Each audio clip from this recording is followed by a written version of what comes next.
Hey guys, welcome to another episode of the Planeswalkers Pub. I'm your host, Aaron. And I'm Eric. Today we are going to be talking about the ban cards as well as the cards we want to see in Commander 2019. Yes, but first, let's call RJ. So somehow or another, RJ got roped into a 12-person Commander game, and let's actually call him real quick to see if we can get him to talk about the signature card or just do his normal thing. Well, looks like he's not picking up. Your call has been forwarded to an automated... So yeah, braids. The reason why I actually chose braids, the black version of braids anyway, is because it is technically a banned card. On our list of things to talk about today is the ban list, as well as some of the banned cards that just recently got banned and the one card that got recently unbanned. And the cool thing about braids is that she's been banned for like a while now, a very long while, and just because it seems kind of broken, especially in like aristocrat style decks and stuff. Yeah, but I think it would lend itself well to kind of weird black stack, and I want her to come back. I think she'd be cool to build around. Yeah, it'd be cool to build around, but I mean, just like the fact that each player has to sacrifice artifact, creature, or a land, it's like you're not even Armageddon at that point. You're just just a full deck of just damnation and anything that gets rid of like Toxic Deluge, gets rid of creatures. This way, the hunters have to start sacrificing their lands. Yeah, but smokestack is legal, and you can put this counters on lands. So yeah, I guess that's technically works out that way. So last week, the Commander Rules Committee decided to ban 2 cards and unbanned another. Yeah, they unbanned Painter's Servant, and they banned Paradox Engine and Iona Shield of Amara. Now, first I actually want to kind of talk about just Painter Servants, just because this is a card that I had never heard of it. Me either. Apparently it even got a Masterpiece version. Yeah, which looks fantastic. And unsurprisingly, both versions of the cards spiked in price. Oh yeah. The last time I checked, Painter Servant was hovering around the $40 range. It may have increased since. Painter Servant is a 2 generic for an artifact creature Scarecrow. It is a 1/3. As Painter Servant comes into play, choose a color. All cards that aren't in play, spells, and permanents are the chosen color in addition to their other colors. So it's one of those things that it kind of warps the game a little bit by making it has a Mycosynthelatus effect a little bit. Yeah, I think this and Mycosynthelatus are the only cards in the thousands and thousands of Magic that has this type of effect. Yeah, that just changes things from like outside the game. Plus, the fact that it says all cards that aren't in play, that includes your library, that includes your graveyard, that includes your hand. That includes exile if that's ever relevant. Exactly. And it's one of those things that you can get some kind of broken stuff with it. Well, the most popular combo with this is Grindstone, which you make someone's library one color, you grind them out, Grindstone looks at all their cards being the same color, yeah, and mills them all out. Yeah, lands typically are considered colorless. They just tap for a particular thing. But with him on the field, lands become, let's say, blue. You Grindstone for blue, and that's in their entire deck. It's kind of Yeah. I feel like when they banned this originally, there was nothing to kind of deal with it in the formats or anything in that sense. But now we've got, like, Path to Exile, Swords of Plowshare. There's a bunch of stuff, plus a bunch of artifact hates that just happens. Yeah. Like, they didn't, when they originally banned this, they probably didn't have Vandal Blast. Now we do. Yeah, and Painter Servant can't be your commander. Yeah, which so is very, you got 2 pieces, 99 card deck that, while searchable, only work with each other. Like, what do you do when you open with Grindstone and no Painter Servant? Do you just sit on it? And even, too, once you put down Grindstone, you have to either protect it or something like that. It is itself, I think, an artifact, which means it can just be destroyed just as easily. Plus, once you Grindstone out one person, similar to the way we mentioned beforehand with milling, once you mill out one person, the other two people are instantly going to kill you because they just saw what you did. They don't want that to happen to them. So yeah, it's kind of a bad look. Once you do it the first time, the next game, the third game, the fifth game, everyone's going to target you first because they know the combo's in your deck. That's just how that works. And how consistent is the combo, really? One of the cards that they actually banned was Iona Shield of Emerald. She is 6 white for a legendary angel creature. She has a 7/7 flying. As Iona enters the battlefield, choose a color. Your opponents cannot cast spells of the chosen color. So this just hoses mono decks. Yes. A lot of people say, or questioning, well, why would they ban it or something in that sense. For starters, I feel like they banned this because they were going to unban Painter Servant. Yeah. Kind of funny how that works out. I mean, at least they were thinking about it, where they're like, you know what, if we're gonna unban this, we don't want to make the combo too easy on them, so let's ban Iona. Iona can be your commander because she's a legendary creature. It's also one of those things that it feels bad getting Iona'd because it's actually a word that people say now, just getting Iona'd. But according to EDHREC, it didn't really show up in a whole lot of decks, so... But when it does, it's really, really backbreaking because it's most other things are like a symmetrical effect where it hits everyone all at the same time or something like that. With Iona, it's strictly just your opponents. You put this down against someone that's playing, mono green bears or something like that, since you name green, he literally cannot play his deck. Just whatever's on board currently, that's what you're working with. You just can't play your deck. Yeah, but the Lavinia Knowledge Pool combo is legal, and Teferi Knowledge Pool, and a whole bunch of other locks that prevent people from playing Magic. I think out of all the locks that stop Magic, Iona is probably one of the weakest, considering its high mana cost. Well, that's the thing. The high mana cost is definitely trouble, but there is Thorn Temple Gateway, which you basically pay for, tap it, and then put a legendary from your hand onto the battlefield. She doesn't say cast. It's just whenever she enters the battlefield, choose a color. Yeah. So you can cheat her out pretty quickly, maybe as early as like turn 3 or something, and then just locks on someone's deck. At that point, they can't do anything. Yeah. Even if you're playing a dual color deck, like, Orzhov or something like that, they say whites or black. That kills half of your deck. With my Taste of Karlov deck, it's a good 70-30 split when it comes to more black than white. You name black with this, that cuts off most of my deck. Obviously, the more colors you have in your deck, the less affected you are by Iona. True. But it's also one of those things that then you're forcing everyone to run like a multicolored freaking deck, and sometimes it's just not great. It always cuts off your commander 100% because it is at least one of those colors. Our good friend Kalia definitely loves this card, though. Yeah. And probably Avacyn decks as well. Yeah. I think those are literally the only 2 decks that would run this, though. Well, I kind of like this ban just because you don't want to have too many feels bad games. I do agree that you very rarely ever see it. But when you do see it, it's always, you're never walking away just like, oh, that was a really cool play. Like, hey, I got Emrakul. That was a really cool play. Like, I'm fine with that. But with Iona, it's always a feels bad, I hate this bloody card. Yeah, but I disagree with feels bad being a legitimate reason to ban a card. But that's just my opinion. You also run Vorinclex. Yes. Don't ban Vorinclex. The last card that they actually banned, although there's technically only 2, was Paradox Engine. It is a 5-mana artifact, legendary artifact, and it says, whenever you cast a spell, untap all non-land permanents you control. I fully agree with this one, though. Yes. So there are tons of Paradox Engine combos, more than I can put up on the screen right now. Just a few that I even know is just simple, just untapping shenanigans of your creatures. Because although it says non-land permanents, there's a lot of times where you can just untap everything. Like, think about how powerful Seaborn Muse is. It untaps all of your stuff on each other person's turn. That's a very powerful card that once you see it on the field, you have to kill it basically immediately because the value that your opponent gets is just too great. With Paradox Engine, especially if you have mana rocks or something in that sense, what is it? Not Basalt Monolith. Well, yeah, no, Basalt Monolith. Basalt Monolith and Rings of Brighthearth. There you go. Basalt Monolith, Rings of Brighthearth.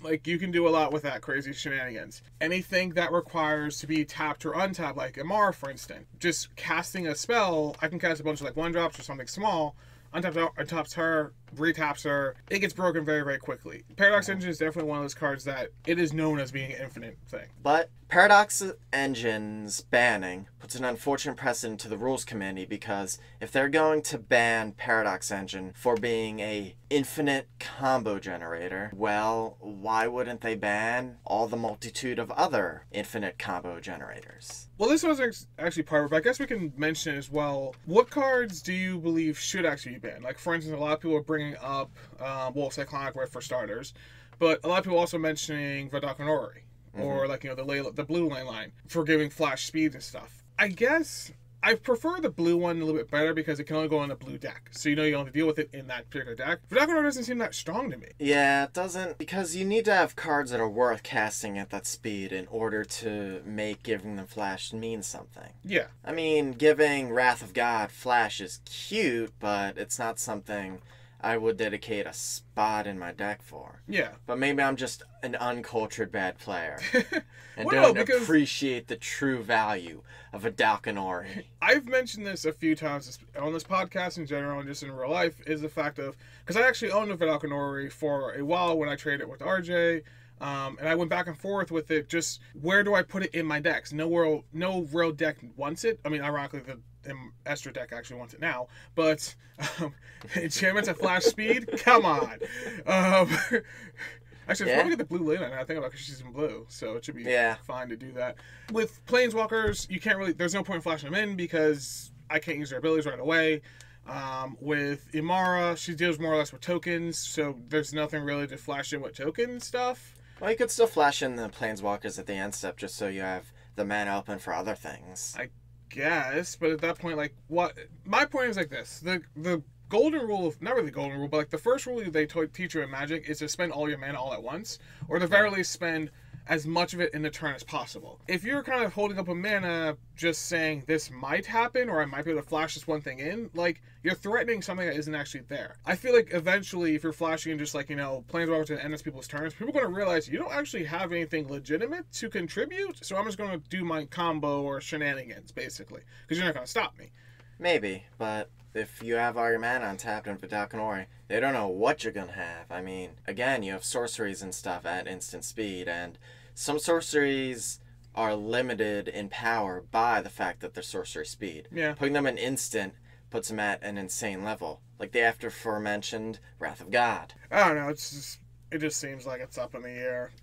Thoughts on potentially banning Cyclonic Rift, which is funny because we both actually run it, because it's a good card. But it's the de facto best blue card in the entire format. Yes. And there's virtually no defense against it except for Teferi's Protection, which can only be run in white decks. Yeah.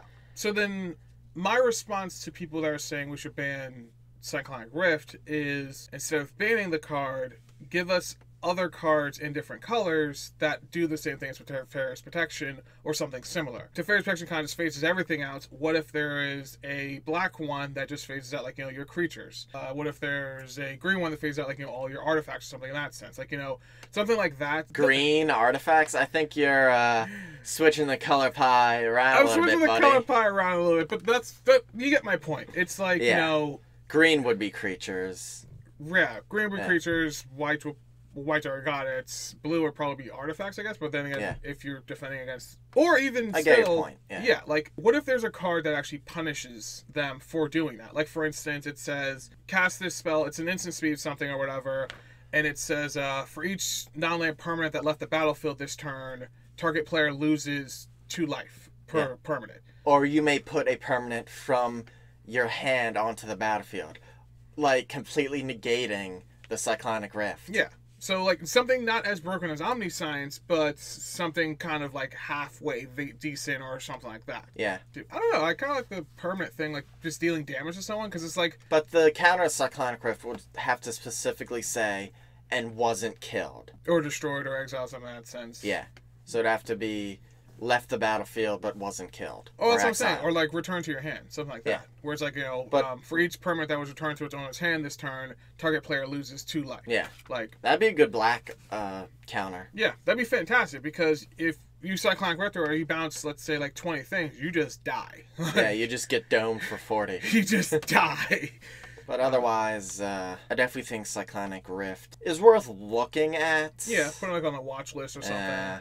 It's definitely one of those counter or lose cards. And the fact that it's instant speed. I mean, we've got sorcery speed alternatives to Cyclonic Rift. Yeah. So it's not like blue would do without, but it just wouldn't be able to have the overpowering monster that Cyclonic Rift is. And I do like kind of what they did with the new Teferi from War of the Spark that says, like, your opponents can't activate stuff only at sorcery speed. So it kind of inadvertently stops that shenanigans. Mm-hmm. Maybe give you something like a ley line that does the same principle. But not in blue. They have enough help as it is. Yeah. Give it a red. Red would be amazing with that. Oh, man. And red slings its own instance. That's what I'm saying. That's why. Yeah. Yeah. That could be really, really good. I mean, it'd be extremely overpowered, but it could be really good. I don't know. If it's a Leyline or something. Mm-hmm. But that being said, let's switch over to our main topic at hand, which is talking about Commander 2019. So as of recording of this podcast, which is currently Tuesday, no spoilers or anything in that sense have actually come out for 2019, the Commander's products or anything like that. We're kind of just giving our thoughts, feedback, as well as just kind of predictions / hopes and dreams into what we actually want this Commander set to have. 2018 was really, really cool. A lot of people seem to like it. Ironically, Amanatu was... I would argue that there was a lot of mixed opinions about the There last are mixed one. opinions, but it's one of those things that Lure Ringers, by far, I think we can both agree, was the strongest out of all the decks. Yes. Amanatu, ironically, was also the favorite out of all the decks, just because it was a cool synergy thing that no one really had seen before. And plus, her ultimate, even though I barely ever use it for extreme emergencies, it is a very fun, let's just wheel the table type It's of chaos thing. and non-red. Yes, and it's amazing. So let's talk about the things that we actually hope to see instead of 2018 or instead of the new 2019. I'm gonna just kind of come out and say this. Someone actually mentioned a colorless commander. Just like a colorless commander. Colorless commander. That was actually on my list too. Yeah. Now, colorless, but not Eldrazi. That's very important. Yeah. The Eldrazi could still use it, so... Well, yeah, exactly. The Eldrazi can still use it. Now, here's the downside. If you make a colorless commander, that basically means that the entire deck has to be colorless, which means it's probably going to be artifact-based than anything else, and I'm not entirely okay with that. And the basics would have to be waste, which kind of links it to Eldrazi inadvertently. Yeah, but that's the problem is the fact, that's the reason why, like, you know, when we mentioned on the Facebook group or whatever, they kind of, a lot of people kind of chimed in where it's like, we already had, like, you know, Duretti, who basically had his own precon, which was basically just like, it was a mono red artifact based deck, and it's like, this is basically going to be the same principle, it's just you're taking out the red commander for a colorless one. I don't know. That just seems really, really cool to me, just because it's something, it changes up, well, everything. And not saying that we can never have too many artifacts, but we can kind of never have too many artifacts. I kind of want to see new artifacts. Yeah. That's just me. Like, But that strengthens every artifact deck ever. Yeah, so... every artifact deck ever gets strengthened, as well as it strengthens kind of everything else as a whole, which can kind of be a downside. I want a werewolf lore. Straight up. Yep. Werewolf. I mean, I don't want a full tribal thing, but if they dedicated one of the 4 to something, I want werewolf tribal. Which brings me to my next... Humans and vampires are some of the strongest tribes in Magic. Come on, Wizards. It's time you give some love to the 3rd Innistrad tribal, the red-headed stepchild, werewolves. Yeah. Give it a 3rd color and make it so the transformation conditions are easy to achieve and the werewolves stay transformed no matter what your opponents do. Yeah. One thing I do want to mention is the fact that a lot of people assume that this is going to be like, you know, not so much tribal, but Wizards kind of has a pattern where it's like, hey, this one's all tribal, this one's all monocolor, this one's all like, you know, this, like, you know, all Planeswalkers or something in that sense. I kind of want Wizards to kind of not really fall on their sword here, but get nicked in the sense of just this one deck, the werewolf deck, for instance, it's all just tribal werewolf based.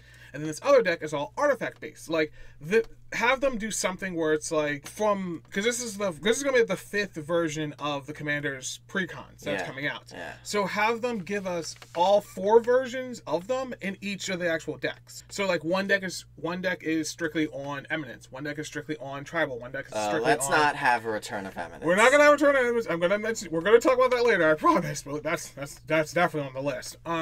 But I definitely want a werewolf tribal just because werewolves are cool. Eric's right. We've got too many vampires. Way too many vampires. We've got too many human. We've got way too many other things. Bring out some goats. If they drop a goat tribal deck, I cannot express how many I would buy. As long as it's not mono green, because we already have a Eula for bears and Gorgas for hydras. Well, enough with the mono green lords. I mean, I love them, but at a certain point, it starts to get tiresome. Exactly. If they bring out a werewolf tribal, give us definitely a 3rd color. This way we can have, and it's the 2 colors are currently, this way we can have all the... Gruul. Yeah. Well, I'd say put black, make it June werewolves. Well, here's my thing. Because the 3 different colors of werewolves are on screen right now. If there's only 2, then I think there's like... Because I know there's red, I know there's green. I think there's black werewolves too. Yeah. Like, I want to have something similar to, like, Gyrus, who acts like, the Hydra Lord guy, where he kind of combined all the different colors of Hydras together. I kind of want that the same principle with Werewolf. Make it, let's say that's the legendary creature, when it shows up, whatever, it flips all werewolves currently on the field. And this way it kind of gives, like, not really, I guess, don't give it an emblem, because emblems are a pain in the ass. But give it like an anthem effect where it's like, target player can choose, or like, controller of this permanent can choose when to flip over werewolves. Make it similar to like a morph style thing. Yeah, because sometimes you might want the human side, because sometimes they have effects that can benefit you. Make it more or less like a morph thing, where it's you can choose when to flip them over, when not to flip them over. You just ignore the normal transformation mechanics, and it's just like pay mana, transform. Yeah, that'd actually be really good. That would be really, really good. Or give us like make it, if you don't want to put it on the creature, put it onto an enchantment. That wouldn't be that hard. Like, call it like full moon redundancy. Or something. Yeah, call it like full moon or something. I don't know. Have the commander and the new enchantment in the same precon, because each precon comes with new cards. Yeah. So there'd be new werewolves, new werewolf enchantments, maybe even equipment. Oh yeah, because there is currently only, I think, like 2 equipment that actually transform with something. Yeah. Give us more equipment like that. That'd be amazing. Just because this way you limit, like Voltron, obviously, we all know I love me some Voltron. Voltron will pick up any equipment that you put into it. That's 100%. But if it has to be specific, it has to transform, we can't touch that because none of our stuff transforms. It just stays the way it is. Maybe not a werewolf tribe. Maybe just like transform tribal. So like all the cards that transform. But then that powers. Do morphs technically transform? No, the morphs flip over. They flip over. They don't transform. So then what else transforms? Well, the baby walkers do. There's some vampire people that it's mostly Innistrad stuff. Yeah, I know there's some vampires. I know there's some weird like Eldrazi things that were. Well, there's werewolves that transform into Eldrazi werewolves. Yeah, that's always fun. But definitely werewolf. I want me some goat tribal. Sure, you can have green. Like make it like Selesnya. Like Selesnya goats. Think about that. But think about that. Don't roll your eyes. But think about that. We don't need another Selesnya token commander. There's a billion. But it's not going to be tokens. It's not going to be tokens. That's the thing. Like make it just print a stupid amount of goats. Yeah. In Selesnya colors that actually do things. Because right now we have like it's on screen right now because I can put them all on screen because there's only like 5. You want goats to be squirrels? I want goats to be squirrels. To be things. Or even still, give us like a goat squirrel hybrid thing. But man, can you imagine it? You're getting into silver bordered territory there, friend. Goats and squirrels working together to kill Eldrazi's. Yes. Also, Earl of Squirrel should be made legal. Another idea I had was make the Nephilims official legendary creatures. Nephilims?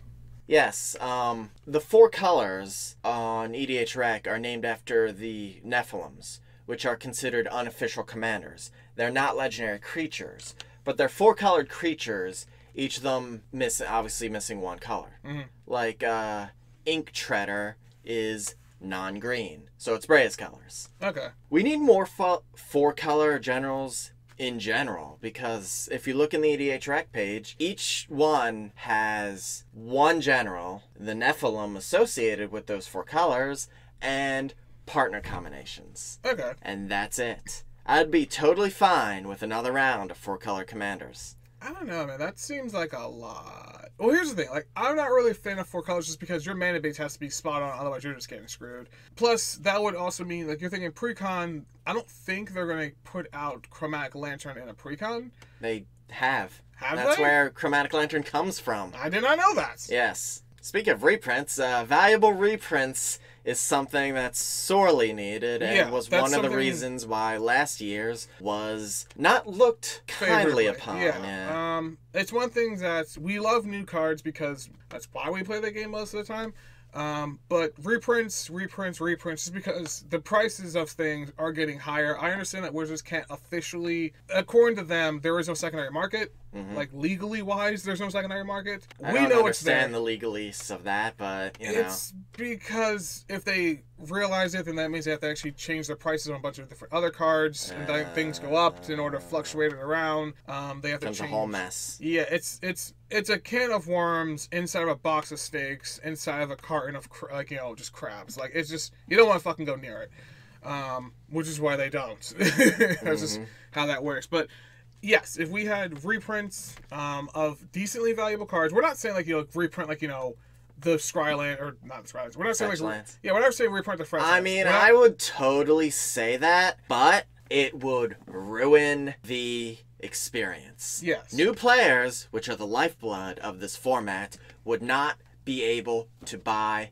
them anywhere. Yes. They'd be sold out everywhere. Yeah. Local game stores, Walmart, Target, online, and people would sell them on the secondary market for like $400, $500. Because they know it's and gonna we be that. don't want that. Yes. One thing which is like most people, I actually started off with just like, playing Commander in general, buying the Arabo Cats Commander deck. Because it was just sitting on the shelf. I'm like, hey, what's this? I know how to play Magic. Let's figure out what Commander is. Ooh, what's this? Yeah, basically. So, yeah, that's kind of how I got into Commander.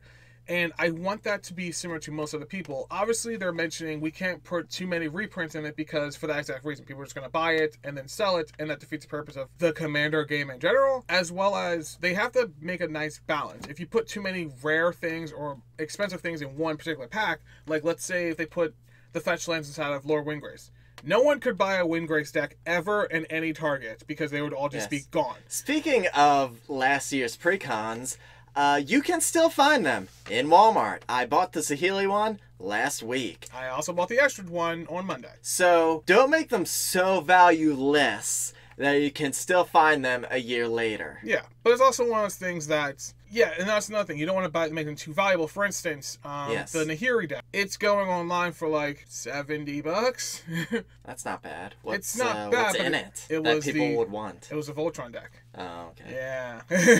Good luck finding the Edgar one, which was the one with Teferi's Protection. Yeah. That had Teferi's Protection in it? Yeah, that was the one with Teferi. Yeah. Which is now a $4 card, which, is the exact price of a precon. So, if you find Edgar Markov deck, buy it. Well, first, make sure that it has everything inside of it, then buy it. Yes. Because a lot of people, they're like selling on eBay or some assets, they're like, hey, yeah, Edgar Markov deck, but we've modified it. I'm like, cool, so you took out all the good stuff. Got it. Yeah. I mean, if you find it, like, sitting in a Target somewhere, because they got backstock for days. So, I mean, I would not be surprised if there's some old backstock of old Commander sets. Yeah, which could very, very well be that. Alright, so talk about a little bit about the things that we actually don't want. Let's actually talk about that a little bit more. So, I feel like we both kind of agree on this. I don't want Eminence back. Nah, I don't want Eminence back either. Eminence was trash. Okay. It was stupid powerful. Very, very powerful, very, very broken. And the thing is the fact that I feel like a lot of people are kind of unanimous in the sense that it's just not fun to play against because there's nothing you can do about it. It's worse than an emblem because they can just sit there command. There's a lot of people. It goes back to the emblem problem. It goes back to Cyclonic Rift problem. Yeah. No interaction in this format, which is supposed to be about social contracts and deck interaction. Exactly. And, I mean, there's, what is this, like a Rabo or the Aloro? Precursor to Eminence. Yes. He is one of the commanders that literally never sees play because he just sits in the command zone and gains you life every single turn. There's nothing anyone can do about it. I don't like that because it's a pain to A, keep track of, and B, you're forced to basically just attack that person continuously who builds basically a stacks deck, or a pillow fort style, because they're just going to gain life forever, and that's just not fun to deal with. And their win con is almost always Aetherflux Reservoir. Exactly, because it becomes too easy. It becomes super easy. It's storming stacks with weaponized life gain. Yeah, or Dragon. Everyone kind of knows that. Yep. I'm not really a fan of dragons just because I had a bad experience. Well, not a bad experience. Although I don't think a cost reduction is too bad for an Eminence ability. I feel like it's bad for the simple reasoning because it's on what the cost reduction is for. They're for dragon. Dragons are big. They're scary. They're a pain in the behind to deal with. Making them one cost cheaper, which typically is less than that because they've got their other two dragon friends to help them. Make it 2 costs, make it 3 costs cheaper. Urza's Incubator, things like that. Exactly. But it's a pain. Like, Arabo, I feel like, is out of all the Eminence ones, was the one that, well, I mean, the Wizards one was actually pretty weak too, but Arabo, I feel like, is actually the only one that was more balanced because, well, here's the thing, he only could target one cat on your side of the field. Made people build Voltron cats. They put a bunch of equipment on one cat, and like Aloro, Arabu never hit the playing field. I didn't and say... just pumped the one cat and swung out. I didn't say it was good. I just said out of all of them, that was the most balanced. Well, because the wizard one... I think a cost reduction is more balanced than that, even though it's on dragons, which are scary. But it makes sense for dragons to have the cost reduction because they cost way too dang much. The reason why they cost way too dang much is because of what they give you. That's the thing.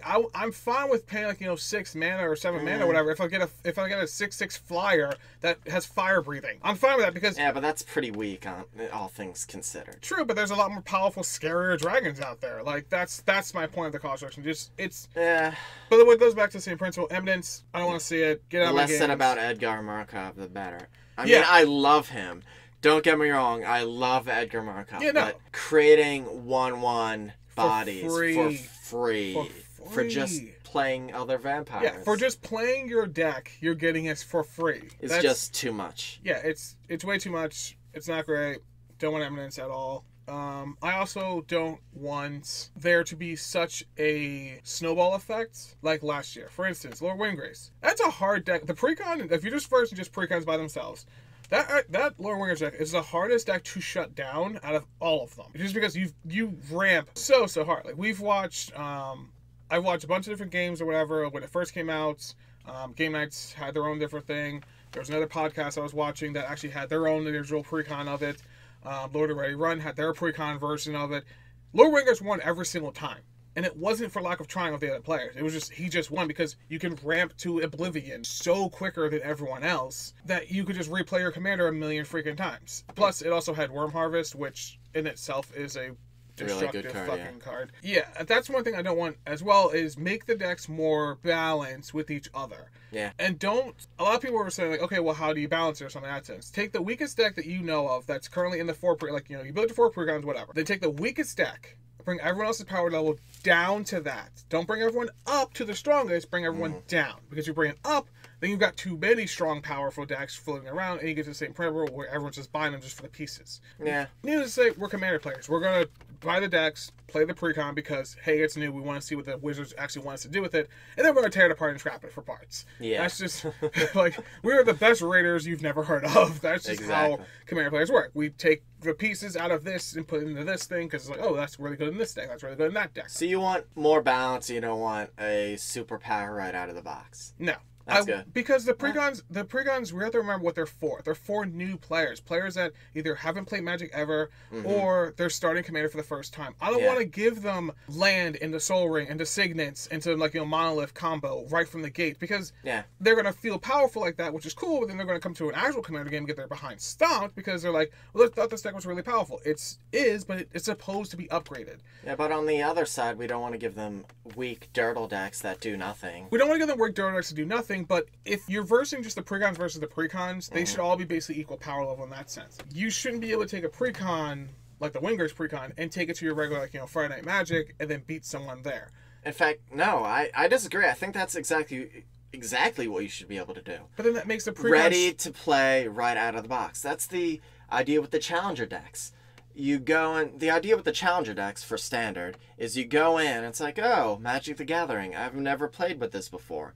And then you learn how to play, and you buy a Challenger deck, and you can go to Friday Night Magic and have a good time. Play Magic with people. Not lose and not win. Well, not lose 100% of the time, not win 100% of the time. Like, have a good balance. Yes. Things I don't want. I mean, I know we talked a lot about artifacts in this episode, but I don't want an artifact precon. Like, I know we mentioned the colorless one, and it would kind of have to be artifacts. Basically. But I think we've had too many of them. We had Saheeli last year. The year before that, we didn't have one, so that was cool. But the year before that, we had Brea. I don't know which year was Brea. Brea was definitely after the mono red guy. Yeah, and we had Doretti. Yeah. So we definitely have way too many artifact guys. And each artifact guy that comes out comes with more artifacts, which makes the already existing artifact decks strong enough as is. Yeah. So at this point, you're just... I mean, I understand why they're doing it, because this is the one time Wizards can actually talk to all the Commanders players all at once and say, hey, We know you guys want some artifact stuff in that sense. There's no way of actually giving it to you guys without giving it to someone else first. So we're just going to make an artifact deck. This way we can just buy it, and then at that point, that's how we get our artifacts type deal. It's very, very weird. I'm not really a fan of artifacts, 100% artifact decks anyway, so I understand that. I kind of want like another enchantment deck, but make it... here's the thing. Give us a theft deck. Oh, no. Control magic? Give us a control magic style deck. Not mono blue, though. Like, give us, like, you know, I don't know. Well, you played that legend that when it taps, you control something as long as your main taps. I mean, Yeah. that could be your commander. Oh, yeah, true. Give us something like that. Like, where... I mean, granted...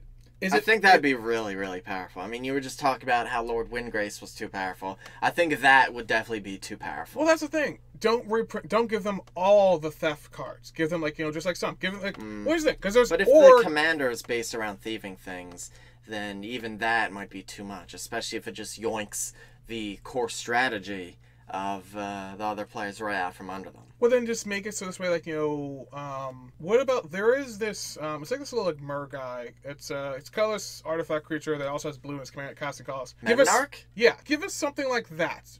Toned down completely, but give us something similar to that, where it's like, you have to jump through a few hoops in order to actually take something, and then let's say you take it for, like, that's what I'm saying. Take it to, like, the end of the turn or something like that. And it's like, it doesn't have to be blatant thievery. It doesn't have to be, like, you know, mind control. It doesn't have to be, like, you know, corrupted conscience. It just has to be something where I'm borrowing this for right now because that's the goal of my deck. It's basically just to borrow stuff. What's the giant red spell that just steals all people's creatures? Then they gain haste. So you can attack with them. Don't remember the name, but I know what you're talking about. It's on screen right now. Give us something like that, where it's a stupid amount of mana to cast it, but when it does, you basically kind of win the game. That's kind of the objective of that deck, is just to use your opponent's stuff against them, but make sure that it's not in blue. That's important, because there's too many other blue cards that kind of have that effect anyway. That still sounds really strong to me. I don't know. But here's the thing. But here's the cool thing. The reason why I like theft-style decks and the reason why I kind of built Esther the way I did is because the deck is only as strong as the other decks that show up to the table with you. Like, for instance, I can't steal a Blightsteel Colossus if you don't cast it. I can't steal your Emrakul if you don't cast it. Those cards could just be dead cards in my hand versus like a Planeswalker deck. So you want to split up the color pie some and give some theft effects to other colors. I mean, it could be cool, but I think it's kind of strong. Well, that's the thing. Red has a lot of steal your stuff, but only for that turn. Was it like Act of Treason or whatever? I mean, the Sealer deck is Treasure Nabber. Treasure Nabber, Act of Thievery, the giant red spell. All those steal it. Yeah. All those steal it for the turn, or at least till the end of turn or whatever. Give the deck something like that. Make that its strategy to use everyone else's strategies against them. Give them all until end of the turn. Yeah, and the cool thing is, if you're stealing their stuff, A, they're going to be angry at you, but B, they get it right back, and now you're tapped out with no creatures or any real defenses. Well, theoretically. But like I say, don't make it a token deck. Make it something like that. I want more things. I want more things like Thantis or Gyrus, because Thantis was made everyone combat, and Gyrus reanimate things from the graveyard. Not those two strategies specifically, just new things. Yeah. Like Brutaclad makes clones of tokens. Who does that? Yeah. No one but him does. Or even still, like, give us... I know they technically printed Jantra with the newer set. If we can have a commander like that... Actually, that could be the theory. So, you've got a theft deck, but the commander gives herself over to someone else. Something like Zantra. Oh, like Zancha? Yes. So something like that, but in a theft style deck that's not in Rakdos. Because... Oh, what if you had Switcheroo on a commander? So just when it shows up, you switch control of that. No, it's an activated ability. You give it to someone else, and you take their... You take their best thing. It gains haste, so you can use it right away. Yeah. See, that's what I'm talking about. That will be... Yes. I would buy that. I would buy that, too. Because it deals... And also, a lot of people are like, oh, I don't really care about theft things. Or, you know, Luke, how's it going? I know you're watching. I know you're listening to this. But he's versed it a little bit, and he doesn't like people stealing their stuff. I understand. Stealing stuff kind of sucks. It does. But, once again, I'm usually tapped out, and whatever I steal, it only is the best thing that's currently on the field. Yeah. That's just how it works. If you don't put down your best things, or like, you know, you put down something and you're just like, I'm not going to cast that because I know you're going to steal it, it hurts my side a lot more. So the deck inherently is balanced because it's only as strong as whoever you're bringing to the table. Yeah. If you're bringing all your Eldrazi to the table, then guess what? We're about to have an Eldrazi party. In fact, we versus... It'll be Eldrazi Winter. Yeah. In fact, we actually versed each other beforehand, and you put out Foreign Clash. You put out Jinkataxis. And I stole them. I couldn't technically do that if you didn't put those out. Yeah. The deck the deck is only as strong as what someone else brings to the table. Yeah. And that's inherently... I can sit down... Balancing? Self-balancing? Yes. I can sit down with, Luke against his, Niv Mizzet deck. Yeah. Have a decent time. The deck is, let's say, power level 5. Sit down with your Eldrazi deck. The power level is now, 10. Because you're giving me stuff that I can use. You're basically providing me the bullets if I can steal them. Yep. And make all the effects, or at least a good chunk of the effects, until end of turn. This way, I steal it, I attack, and then I'm tapped out and with no creatures on board. Yeah. To defend myself. And then you get rid of the feels bad because of... Yeah, the blatant thievery. Yeah. But in that sense, I think we should avoid red because of thud and fling effects, to where they just steal your stuff and then sacrifice it to deal damage to you. I feel like it kind of needs red in order to do just that, because once again, you're putting yourself at a disadvantage by stealing something in general. You kind of need that in order to kind of get an upper hand. Yeah, that's true. I do want to say to avoid blue. Avoid Definitely. blue like the plague. Maybe avoid black to avoid Grave Pact and Dictate too. We're talking about just straight the precon. They're not gonna put Dictate and Grave Pact in their deep. No. I mean, avoid the colors. So you can't upgrade the precon with Dictate or Grave Pact. Although that would make for an interesting reprint. That's what I'm saying. When we talked about valuable reprints, they're not too expensive. I think they're 15 to 20. That's another thing too. When we're talking about reprints, I feel like we're thinking, let's say if it's over $15, this is a general range. That seems like a lot for a single card of cardboard. Well, generally, if you value out the precons, they're generally worth more than the $40 asking price if you bought them all as singles. Yeah, so I feel like if it's a card's like $15 or whatever, reprints one $15 card in each pack. Yeah, I think that'd be fair. Yeah, that'd be decently fair and everything in that sense. Drop it down $7. Yeah, something. Also, too, don't increase the price of the precons. Yeah. Oh yeah, that was another reason why no one liked last year's, because we got one less precon and something like that. And we lost a precon and we lost value. Yeah, don't increase the I do like the fact that there's only 4 though. Yeah. Only because typically with most commander games 4 pod. I think that might have been the reason for the change. But again, increased price, lost a precon, lost value because there wasn't anything valuable reprinted in it. It's a lot easier to have 4 people than it is 5 people. I don't mind fighting duplicate decks because I actually prefer you learn strategies. Yeah, actually, I it's really wow, prefer it. You did that thing that I don't have in my deck. I should just change that. Yeah, I really prefer that. I had a Modrotha deck, Eric had a Modrotha deck. We versed each other on the same kind of pod team for the most part, which is hilarious. And his deck was built the correct way, in my opinion. Versus mine was it worked swimmingly. It's built correctly. It was reanimation, and I used the Praetors because my Eldrazi was in another deck. Yeah. But, the Praetors are big bad threats that win games, so it worked out. Yeah, his deck is built correctly. Mine was built kind of jankily. That's because, I don't know, I felt I didn't want to do the whole graveyard shenanigan thing. I just kind of wanted to get the value of getting them back when they died type shenanigans, which then eventually turned to extra. I did like your Modrotha deck, though. It was a new twist. Yeah, and that's another thing, too. The decks that we actually get, I kind of want them just to spoil just the commanders, but then have people theorize... So we can start brewing around it. Give us a commander that you think it's going one way, it goes completely different direction. Yeah. Because some commanders can do that. Amanatu is technically a top of the deck. Miracle Enabler. Yeah, a Miracle Enabler, something like that. I took her into Planeswalker territory. Yeah. It's something you don't expect when you sit down with it. You just don't see it coming. Although I think in the past years, people have been, despite the initial outrage, I think people have really come around to last year's precons. I mean, I certainly have. I appreciate all the decks now. They're new cards. There's new Planeswalkers. There's new... That's the thing about people. They're like, oh, well, I don't really like this, or yeah. But the thing is, you're still going to buy it anyway. You're still going to relish in it because they're new cards. We're playing with new cards. That's the reason why... I mean, Eric can't really agree with this 100%, but that's the reason why I go into a card shop and just buy a pack. Yes, I know what's going to be that pack is probably going to be garbage. I'm not going to get my resale it, but it's new cards. I don't like to gamble with the cardboard crack. I'd rather just buy the single straight out. Something I wouldn't want is to make the secondary commander overwhelmingly better than the original. Yes. Like the Wizards deck. Yeah. Kess, Destinant Mage, was the commander for the Wizards. Exactly. The Eminence Wizard was terrible. As well as with the Estra deck, was it Thalia or whatever, or the other enchantment guy that whenever enchantment comes the up... Bestow one? Not or the Sunlit? The Sunlit.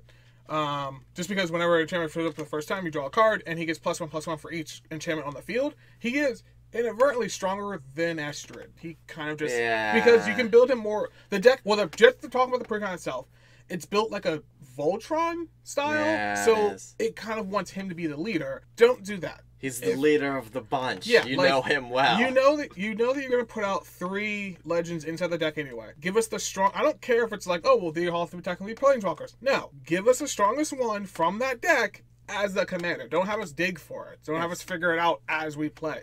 That's not fun. Do what Windgrace did. Windgrace was based on Lands Matter. Gyrus was based on reanimating guys from your graveyard.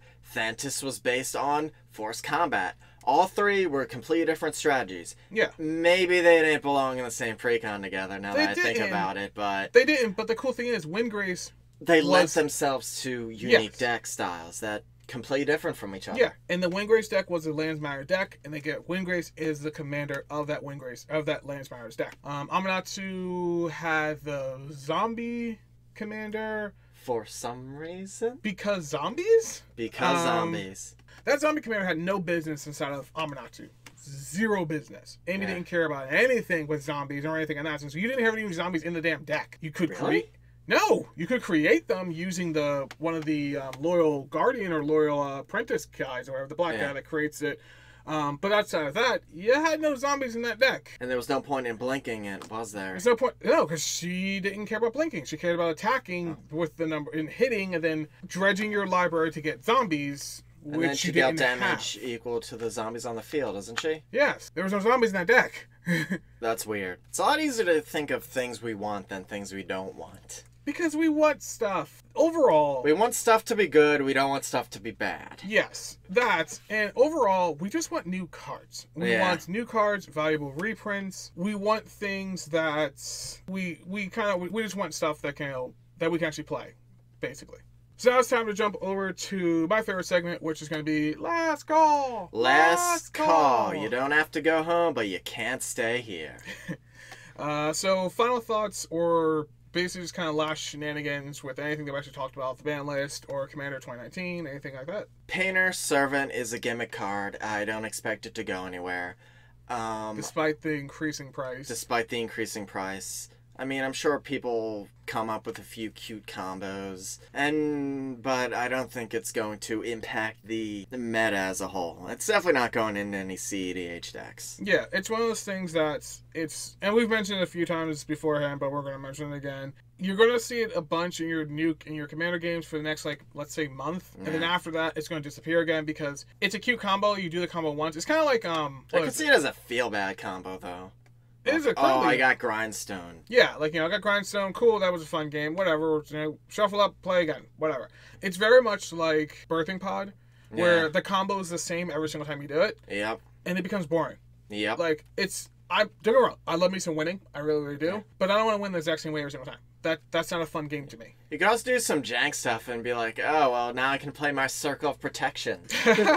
I'll make everyone red and I'll play Circle of Protection red. GG, scrubs. Yeah, I guess. Maybe you can take a different... It's not a legend, which means that it makes it a lot harder because you can't have to use your commander. Yeah. I could definitely see making some jank stuff with make a chaos style deck or whatever, where it's that's cool, but it's not a legend, so you're just tossing in the 99, hoping to get it, hoping to get the combo off. Oh man, I'm playing Painter Servant. Now my Autumn's Veil will be better because I'll make all your spells blue or black. It's just, I don't know, it's a very meme-y style card, but we're going to see it, we're going to be annoyed by it for a second, and then they're going to take it out of the deck once they've won 2 or 3 games. Disagree with the Iona ban, but I can see why it was done. Yeah. And I fully agree with the Paradox Engine ban. There's also a theory going on the internet that, the Commanders Rule Committee doesn't...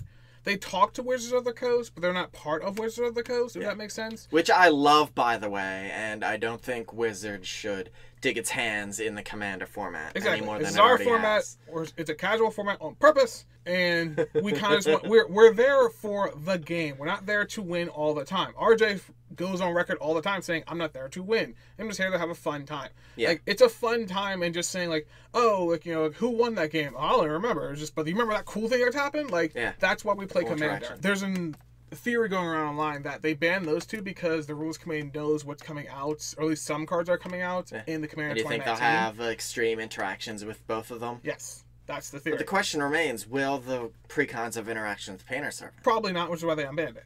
I But don't they know. knew Iona, and very interesting. And like I said, Paradox Engine we've mentioned is a combo card beforehand. It's possible that there's a Tapper Commander that's coming out. Maybe. Oh god, make a Tapper Commander. That'd be amazing. Let's not. Just tapping and untapping your shenanigans. Oh, dude. Or make it like a kind of like a Rude Grobo machine where it's just like you got a bunch of pieces on the field and you're just like doing this to this, this, and this, to this, to this. Like, I don't know. I like that. Like, it takes, you're going to be taking like a 20-minute turn, but it's going to look cool when it's done. Exactly.